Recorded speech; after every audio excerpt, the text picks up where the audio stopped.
namanya epic curve, betul? Ini basic lah. Epic curve adalah benda yang kita akan buat hari-hari ataupun bulan-bulan, minggu-minggu kita akan buat epic curve ataupun nak menerangkan tentang data yang berkaitan dengan penyakit, ya, betul kan? So kita ada ID, gender, kategori, onset, distance, age, city dan juga day. So sekarang ni anda ada kolom day, betul tak? Alright, so untuk mengelakkan kita daripada merosakkan data ini, saya mohon tuan-tuan dan puan-puan untuk duplicate. So right click, pergi tekan butang move or copy. Ini basic lah. Dalam apa-apa data analisis, kalau boleh jangan ganggu data asal. Kalau anda ganggu data asal tu, dikhawatiri data itu akan tak ada reference yang asal lah. So pergi kepada move or copy, boleh Dekat bawah ni ada perkataan create a copy. Kemudian anda tekan butang O, okay. So anda akan ada satu file yang baru, namanya data dalam kurungan 2. Double klik untuk bagi nama. Dekat sini anda tulislah, contoh saya tulis sini added, awak batch berapa 3. Added 3. Okay, silakan. Ada masalah? Satu new tab dipanggil added 3, betul kan? So apa yang saya akan buat pada kolom H ni, saya delete lah. Baik, dah buat suruh delete pula. Delete lah sebab kita nak belajar buat. Delete the whole column H tu, anda delete kan. Okay, highlight column H dan anda tekan butang delete. Dah delete dah Okay, so sekarang ni anda akan ada data ni ID lah. Ini konon-konon Ni panggil hypothetical data. Mana konon-konon kita ada data lelaki, workers, dia sakit pada 1/1. Contohlah, yang ini 1/1, yang ini 2/1. Ini semua data pada bulan Januari. Ni kalau boleh teka ni, kes apa agak-agak ni kalau macam ni punya banyak ni. Sebulan je dah 1,200. Agak-agak kes apa? Agak-agak kes apa? Satu bulan boleh sampai 1,000 kes. Agak-agak kes apa? Kes keracunan makanan ke? Kes keracunan tidur ke? Kes apa? Ini biasanya kes yang berkaitan dengan bawaan penyakit lah. Ini seperti vektor dan sebagainya. Vektor borne lah biasanya banyak-banyak ni kan. Sebab dia sekali serang, strike, dia boleh banyak kan. Dia boleh cluster. Okay. So sekarang ni kita nak belajar macam mana cara kita nak manipulate data ini untuk membuat apa-apa data yang berkaitan dengan contohnya epic curve. Epic curve ni basic PPKP kena tahu. Apatah lagi added. Kalau tak tahu memang tak sepatutnya jadi manusia lah.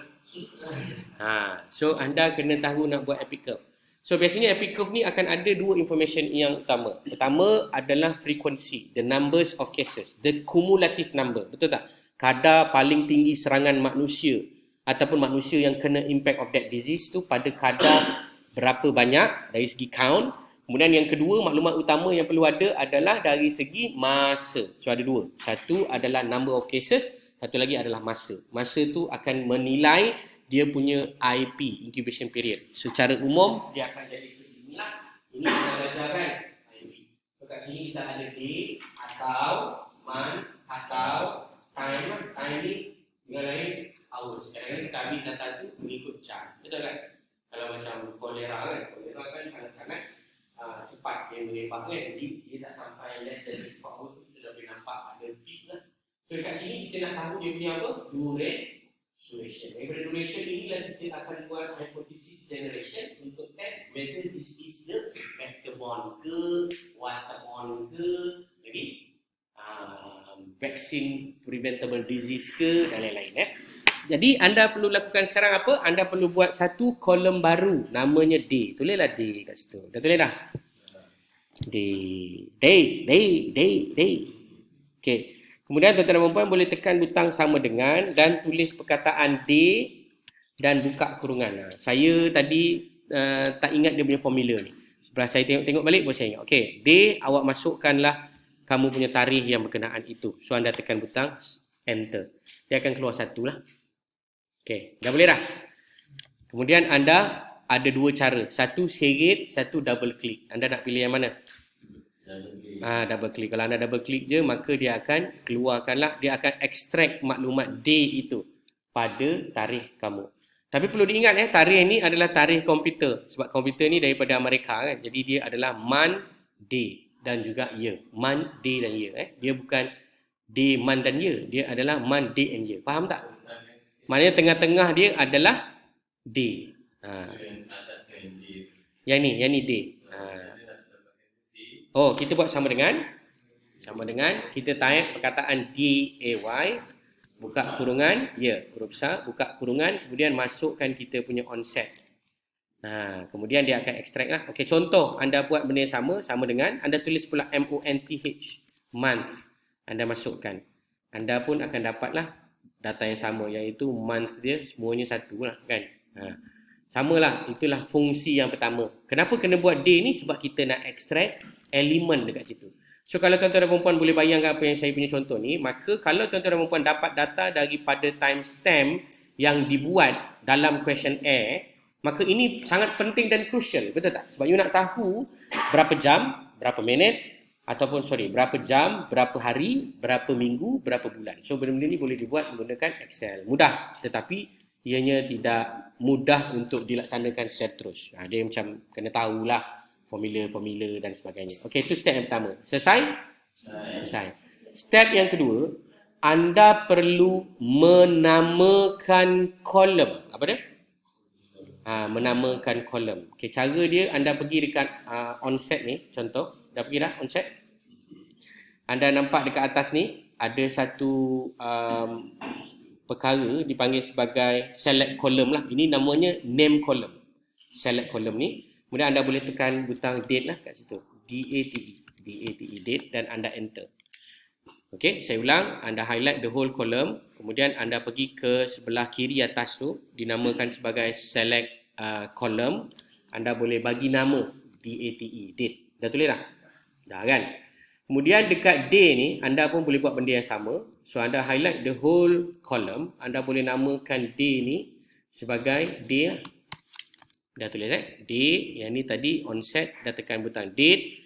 Okey. Kemudian B ni adalah gender kan. So, anda boleh highlight the things and then bagi nama gender. Ni saya dah bagi nama lah ni. Gender. Okey. Dah sudah dah. Okey. Gender. Lepas tu date. Lepas tu apa? Day. Okey, selesai? Selesai ya. So sekarang ni apa yang kita nak buat ya tuan-tuan dan puan? Kita nak membuat satu benda yang dinamakan sebagai cumulative numbers. Kita boleh kira satu-satu kan ni. Contoh kita nak kira 1 sampai 1 ni berapa? Ada berapa ni? Ada 8, betul tak? Mana nak dapat? Kat bawah ni lah sum 8 Yang ini ada berapa ni? Kita boleh select lah satu-satu manually. So kalau anda buat macam ini, produktiviti anda akan terganggu lah sebab memang banyak kan, banyak. Ini data 1200. Kalau data tu 10,000, kicap. Ini baru satu daerah contoh ataupun baru satu mukim. Anda belum tengok mukim yang lain dan sebagainya. Jadi cara yang lebih praktikal adalah menggunakan formula. So oleh itu kita boleh buka new sheet. Anda boleh buka new sheet lah. Saya letak new sheet dekat sheet 2 ni. Dah sudah belum? Okey, dekat sheet 2 ni saya tulislah added 3-1. Added 3-1 jawapan tu sebenarnya dah ada dah kat sini. Demo, extract the date ni semua dah ada dah. Saya dah bagi dah.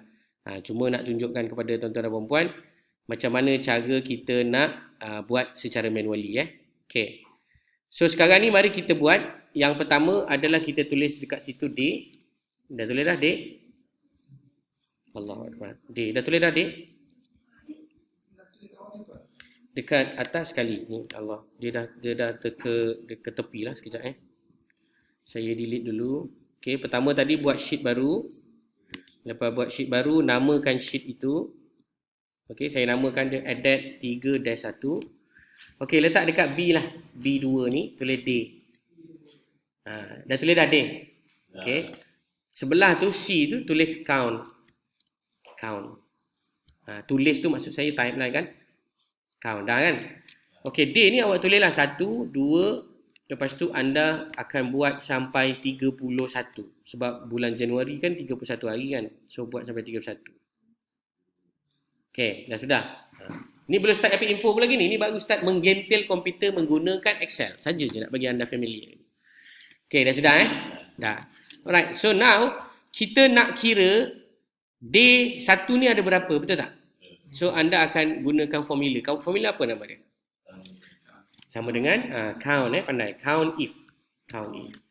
Count if kita akan buka kurungan. Okey. Count if. Okey, nampak tak dia kata kat sini range, R-A-N-G-E, betul? Range Jadi range mana yang kita nak? Kita tekan butang D lah dan kita tekan koma. Kemudian kriteria dia kita letak 1, iaitu sebelah ni lah. Macam tu. Kemudian kita tekan enter So dia akan tulis 8. Dapat tak? Saya ulang. Sama dengan kita type perkataan count if, buka kurungan, dia akan minta range, betul tak? Range ni sebenarnya anda kena pergi balik kat sini ni, kena tekan balik, add 3, kena select the whole column, nampak Tapi tak perlu pun buat sebab kita dah namakan tadi, ingat tak? Kita dah namakan dia day, betul? So kita tulis je day, kita koma, kriteria dia apa? Kita nak komputer, engkau cari dalam kolom D yang nombor dia adalah yang ini, iaitu 1 lah. Kita ajar komputer. So nanti kalau kita drag ke bawah, dia akan ajar komputer juga. Kau cari kolom D yang ada nombor 2. Dia akan ikut iterate sampai ke bawah. Dah siap? Okey, anda tekan enter. Lepas tu anda boleh double klik lah. So dia akan menghasilkan semua data yang berkenaan untuk 31 hari. Jadi ke tak jadi? Jadi. So bila anda ada data yang macam gini, next step adalah anda boleh buat yang dipanggil sebagai epic curve. Okey, boleh Alright, soalan kedua. Ni soalan. Saya tak nak bagi jawapan lagi. Saya nak bagi awak berfikir. Cuba buat yang sama tapi untuk menunjukkan count bagi lelaki dan perempuan. Contoh kan, macam day 1 ni kita ada 8. Tapi 8 ni berapa lelaki, berapa perempuan? Saya bagi anda masa berapa minit anda akan gunakan formula seperti berikut, iaitu sama dengan count if tapi letak s. Count ifs. Ifs okey, buka kurungan. Kemudian anda kena ingat bahawa ia berkaitan dengan gender. Kolom tadi tu kan kita dah namakan dia sebagai gender, betul tak? Sekejap, saya salah je ni. COUNTIFS. Count ifs. Okey, saya akan letak gender. Dah sudah? Dah, koma. Okey, tuan-tuan puan ingat tak? Kita akan letakkan nama yang tadi tu kita letak day, betul tak? Yang sekarang ni kita nak dia cari male, betul? Kita tekan butang male kat atas tu. So dia akan mencari gender dan juga yang sama dengan yang kita arahkan kriteria itu, iaitu male. So kalau anda tekan dia jadi 695 ni salah lah. Sepatutnya tak boleh 695 sebab dia kira semua sekali ni. Count IFS gender. Dia kira semua sekali dia kena ada D juga. Betul. Gender kriteria 1. Okey. D betul. Gender. Oh bukan. D. Tak. Count ifs. Sekejap saya tengok formula dia. Dia kena ada 2 ni. Dia kena ada 2 function. Pertama adalah gender. Okey. Kriteria yang kedua adalah D. Okey. Okey, saya dah faham. Gender adalah atas, kemudian koma lagi. D, koma lagi. Number sebelah. Barulah betul. 5. Faham Okey, saya ulang balik semula. Sama dengan count if, count IFS, buka kurungan. Pertama, kriteria dia mesti orang yang dalam, awak nak buat yang jenis jantina dulu ke hari dulu? Hari dulu. Okey, so anda tulislah D, koma, anda ambil sebelah dia. Iaitu dia akan tengok kolom D dan dia akan tengok hari 1. Iaitu 8 orang lah. Tapi daripada 8 orang ni, awak koma lagi sebab awak nak letak kriteria yang kedua. That's why nama dia count ifs. Ada S sebab ada banyak kriteria. So kriteria yang kedua adalah gender, koma. Gender ni mesti merujuk kepada male. Okey, dah sudah? Dah. Kemudian kalau awak tekan enter sekarang, okey tak? Okey, dia akan dapat berapa? 5. Tapi kalau awak seret, dia akan bermasalah. Seret, faham tak maksud saya? Contoh awak tengok bila saya seret, confirm dia jadi masalah. Sebab apa? Dia lari format. Jadi macam mana nak buat? Baik, saya ajar sekarang. Sama dengan count if tadi, count ifs, IFS, count if, kriteria sama day, hari, gender, male. Inilah trik dia. Baik. Tuan-tuan dan perempuan akan menggunakan yang dipanggil sebagai front dan back. Apa maksud front dan back? Dalam istilah Excel, dia ada fungsi, contoh, anda letak simbol $sign di hadapan, maka dia akan lock row. Dan anda akan ada simbol di belakang, dia akan lock column. Lock tu maksudnya dia akan refer yang itu. Saya ambil contoh. Yang ini pun saya tak pasti ni betul ke tak lock. Betul. Saya ulang. Kalau anda tengok, kalau saya letak simbol duit di belakang, maka dia akan lock row tu. Maknanya dia akan lock row. Dia akan ikut row lah. Kemudian kalau saya lock di hadapan perkataan, seperti D ni di hadapan dia, maka dia akan lock column tu. Okay, so sebab itulah saya boleh menarik dia ke bawah begitu sahaja. Okay, contoh saya tarik semua ke bawah ni kan. Dia akan ada lah dekat semua. Nampak tak? Okay, female. Macam mana nak buat female?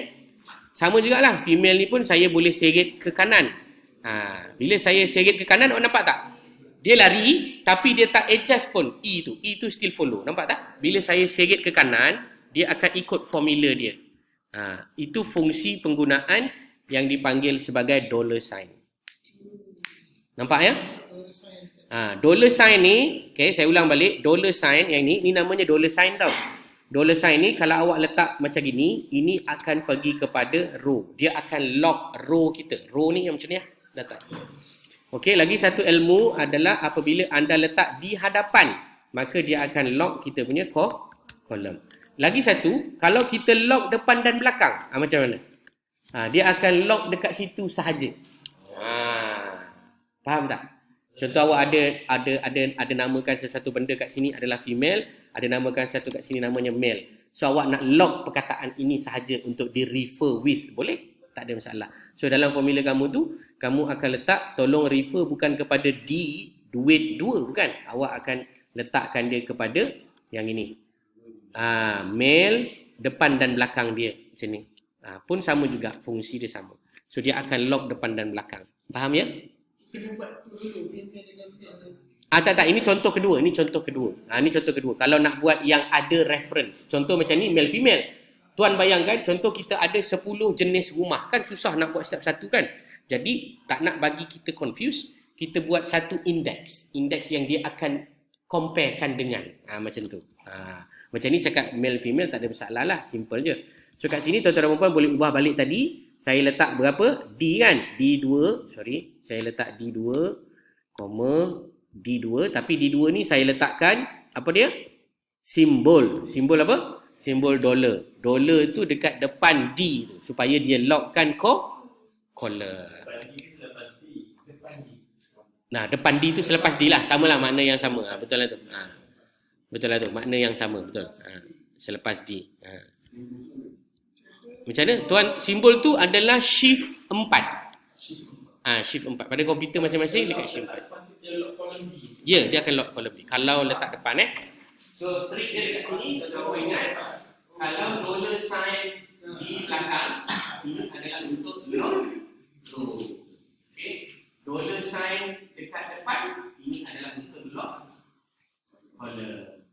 Okay, ini penting untuk apa? Bila anda nanti nak buat contohnya square, anda nak buat apa-apa je lah, anda boleh buat seperti yang saya tunjuk sebab dia akan memudahkan kita buat untuk mengira count kira sebab banyak kita guna counting dalam teknologi lock row, lock column, dan kalau anda letak depan dan belakang dia akan lock dua-dua lah. Ini dipanggil lock setempat.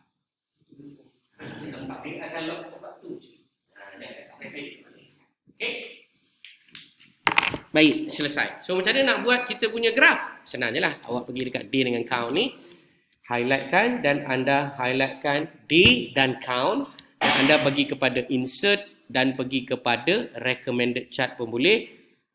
Untuk makluman tuan-tuan dan puan, tak silap saya, Excel 365 ni dia mempunyai AI. AI maksudnya Artificial Intelligence. Dia ada satu tempat yang anda boleh tanya dekat dia. Berdasarkan data ni, graf apa yang sesuai, dia akan tolong ajarkan. So anda boleh pilih chart apa. Tapi untuk memudahkan kita punya pembelajaran ni, saya tunjuk terus lah. Sorry, silap tak sesuai chart ni, kita boleh pilih insert. Lepas tu chart yang mana Yang ni lah. Yang ni.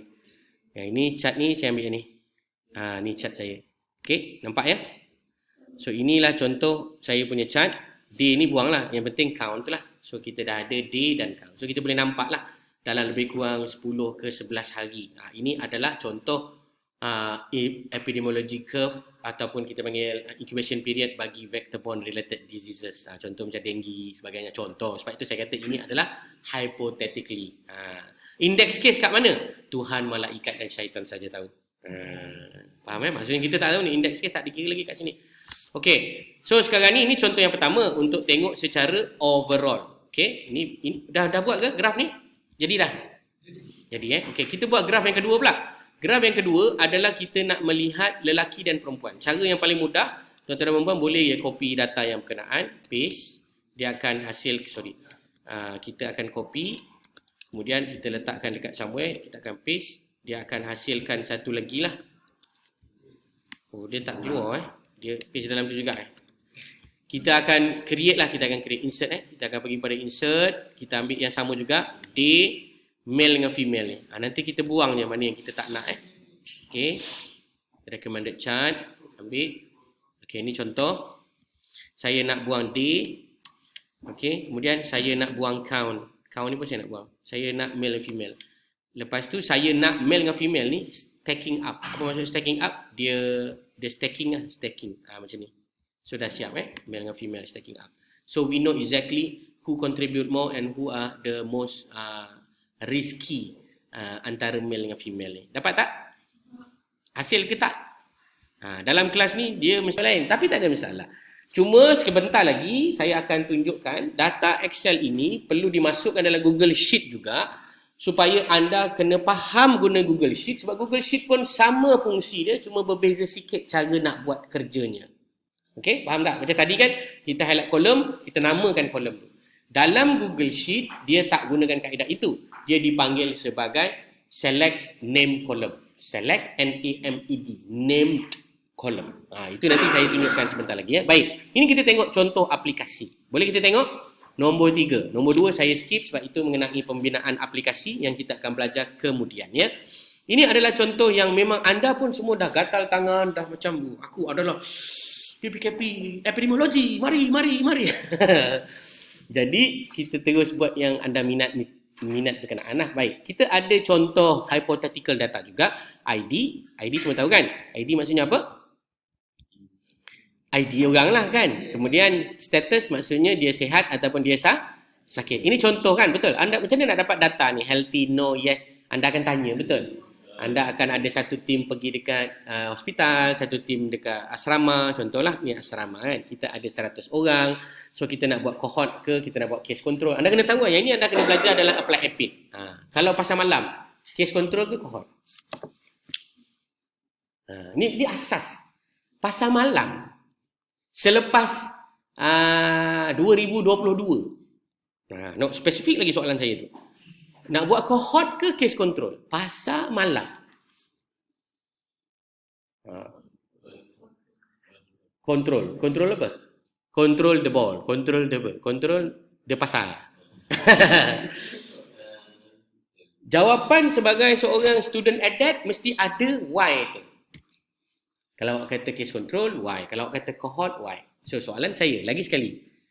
Keracunan makanan di pasar malam selepas tahun 2022. Case control, bukan 2023. Senang, lagi spesifik. Case control, cohort. And why? Siapa tahu jawapan dia? Case control untuk sekolah mungkin. Okey. Lagi. Yang ini tak apa. Saya reservekan jawapan tapi saya akan bagi juga jawapan. Saya bagi awak tahu, nanti awak akan belajar dalam applied epidemiology. Subjek ED, AE. Tapi saya bagi awak trik senangnya. Nak tahu the case control ataupun cohort, awak ada listing ke tak? Pasar malam. Selepas tahun 2023. Kenapa saya cakap selepas tahun 2023? Saya menganjing ke tak? Ada sebab kenapa saya kata 2023? Bukan. Sebab apa? Kenapa saya tak cakap tahun 2021? Sebab 2023 tak payah scan QR code. Betul tak? Bila awak tak payah scan QR code, maka awak tak ada line listing. Betul? Tapi sebelum tu masa COVID yang ada pasar malam dibuka juga tapi kena scan QR code, masa tu awak ada listing. So kalau berlaku wabak, awak boleh buat tracing. Betul? Sekarang kalau berlaku wabak, awak hanya boleh mengharapkan petunjuk daripada Allah Ta'ala. Itu yang pertama. Baik. So kesimpulan dia, kalau dia adalah school based, dia ada line listing, dia ada frame, kita panggil frame lah, maka cohort is much more suitable. Betul tak?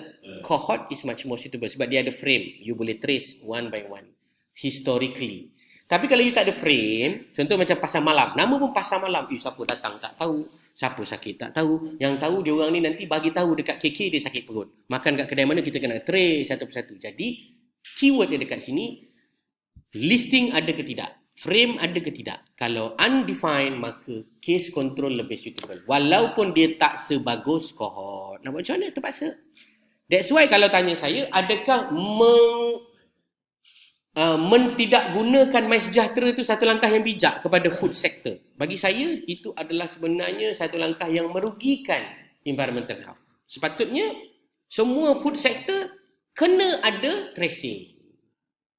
Tapi sebab dia kira scan QR code tu hanya pasal COVID kan. Goreng air tebu, air suam. Ini contoh-contoh secara hypothetical. Kalau anda tengok, kat sini dia ada ABCD. Ingat lagi ABCD ni mungkin anda akan belajar lah nanti dalam apply EPID. Tapi dalam kelas ni juga akan diajar secara spesifik. Yang ini tak payah buat lah. Saya nak tunjuk je. Nanti masa amali sebenar kita akan belajar. Buat table ni. Saya akan bagi anda data. Saya akan biarkan anda terpontang-panting. Last sekali saya nak ujung dia mesti ada RR, apa, lower, RR dan sebagainya. Saya nak benda-benda ni ada. Boleh ya? Nanti saya nak awak buat. Tapi jangan risau sebab walaupun saya bagi awak buat, awak tak macam zaman saya belajar. Zaman saya belajar buat, tak ada toyol. Zaman awak, formula and mechanics siap bagi lagi. Masya Allah. Maksudnya dapat idea. Oh macam gini. Oh macam gini. So kalau tanya saya, kalau anda terhang sini dan sana, anda masih ada lagi tempat untuk berpaut. Okay, so kita just go in a superficial manner. Pertama, tuan-tuan ingat tak yang saya tulis tadi? Kenapa saya kata perkataan yang saya tulis apa dia tadi tu? Allahumma salli ala Muhammad. Yang saya kata menggunakan log depan dan belakang ni berguna. Awak ada tengok aplikasi yang saya buat sebenarnya sama je. Saya ambil count if, saya letakkan status, saya pergi kepada J5 dan saya pergi kepada ayam, saya pergi kepada I1, iaitu yang berkenaan lah. Maknanya saya nak tengok berapa orang yang makan ayam dan juga yang kata yes ataupun no. Macam itulah. So itu aplikasi dia. So saya dapatlah bilangan case ataupun kumulatif lah 21, 31, 24, 24. Mana saya dapat benda-benda ni? Saya dapat berdasarkan yang saya gunakan count if tadi. Tapi saya rasa ianya mungkin tidak beberapa tepat. Melainkan anda buat seperti yang saya tunjuk lah. Iaitu menggunakan arah log tadi itulah. Ni log ni akan mengkonfirm tepatkan lah. Ini memang lagi tak tepat lah sebab dia tak tengok kepada ayam. Dia tengok yang sebelah pula. Status akan ikut J5 ayam. Kita tak pergi pada ayam lah. Kita pergi pada apa? Nasi lemak. Nasi lemak ni pun saya tak namakan. Itu masalah saya lah. Okay. Nanti sebenarnya satu ni anda kena namakan. Nampak ni? Macam ni nasi lemak. Dia dinamakan nasi lemak. Maksudnya kena tulis nasi lemak tu. Nasi lemak. Lemak. Macam tu. Sampai dia keluar warna ungu. Okey. Kemudian dia adalah J depan 6. Betul tak J depan 6? J depan. J adalah bukan J ni. Sepatutnya dia adalah depan dia akan log column kan. D lah D. Bukan J ni. Ni D. D6. Oh betul lah J. Dia adalah the overall column. Dia semua column tu. Betul kan? Dia semua column tu. Ini contoh. So nanti kita dapat. So kenapa anda belajar depan dengan belakang ni? Log row dengan log down ni tadi. Log down lah. Log row dengan log column ataupun the whole column to be inspected is because you want to count.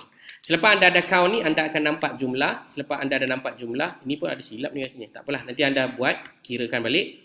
Dah dapat ni nanti, anda akan kira chi-square. Selepas anda dapat kira chi-square, maka anda akan kira apa yang dipanggil sebagai RR ataupun OR, lower dengan upper, iaitu CI, dan juga RR untuk lower dan upper untuk OR. Yang ini, dia punya teori dalam apply EPID, tapi dalam kelas ni akan banyak belajar kepada penggunaan komputer. Macam mana nak buat benda-benda ni? Okay, mungkin anda dah lupa kan, betul? Confirm lupa lah. Tapi saya memang kena ajar manual balik supaya anda ingat macam mana nak kira chi-square, macam mana nak kira RR, macam mana nak kira OR. Memang kena tahu. Kalau anda boleh ada masa belajar sendiri sekejap lagi petang, sebab saya ada kelas lain ni sekejap lagi, tolong menelaah daripada dokumen yang saya bagi ni. Saya dah letakkan di sini dipanggil sebagai formula and mechanics. Daripada formula mechanics ni saya percaya dia boleh membantu tuan-tuan dan puan-puan lah untuk faham dengan lebih jelas macam mana cara nak membuat analisa-analisa berkenaan. Okey, ada apa-apa soalan? Confirm lah tak ada sebab dah 10.30 kan. So siapa yang